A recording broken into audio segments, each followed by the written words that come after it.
Turma, primeira forma de dilatação é a dilatação linear dos sólidos, que está na página 16 de vocês, tá? Bem, aqui a dilatação vai ser em uma dimensão, ou seja, o que vai alterar é o comprimento do corpo. Notem que na situação inicial eu tenho uma barra de metal. O comprimento dela inicial está aqui, e quando eu vou aquecê-la, ou seja, na situação final, eu tenho um comprimento já dilatado. Quer dizer, eu tenho aqui uma variação do comprimento dessa barra aqui. Se eu quero descobrir alguns fatores que são pertinentes a essa dilatação linear, basta você usar essa relação matemática aqui. Eu queria muita atenção, porque é muito simples para vocês entenderem. Olha bem, aqui era antes e depois, comprimento inicial, comprimento final, variação entre os comprimentos. ΔL é igual a L0 mais alfa vezes ΔT, vezes alfa vezes ΔT. O que significa aqui? O L0 é o comprimento inicial, como a barra ela ainda não tinha dilatado. O alfa é o coeficiente de dilatação linear. Isso eu vou explicar depois.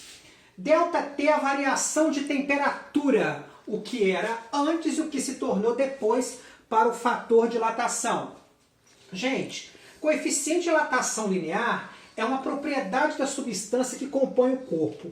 Cada corpo possui uma diferenciação no que ele vai dilatar. Não se dilatam da mesma forma. Existe uma diferença de dilatação entre eles, ou mais rápida ou menos rápida, ou mais intensa ou menos intensa. Isso depende de como que esse corpo é formado, que compõe esse corpo. E cada um deles tem esse valor de alfa. Isso é dado no problema. Existe uma tabela em que cada elemento que forma um corpo tem a sua forma de dilatar, o seu coeficiente de dilatação linear. Então isso não tem que decorar, isso é dado. Então eu tenho ferro, aço, bronze, estanho, cobre, cada um deles tem um valor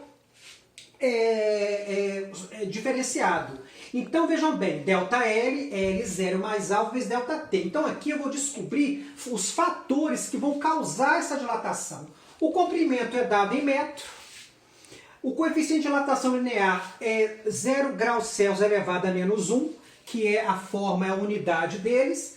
A variação de temperatura é dada em graus Celsius, mas existe alguns problemas que eles adotam Kelvin.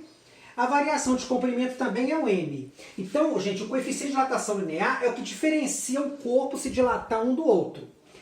Tem aqui uma relação matemática muito interessante que eu vou colocar para vocês, que é o seguinte. Se ΔL é a variação de comprimento final menos inicial, se eu jogar esse L menos L0 aqui em cima, olha o que eu vou obter. Eu vou passar esse L0 para cá.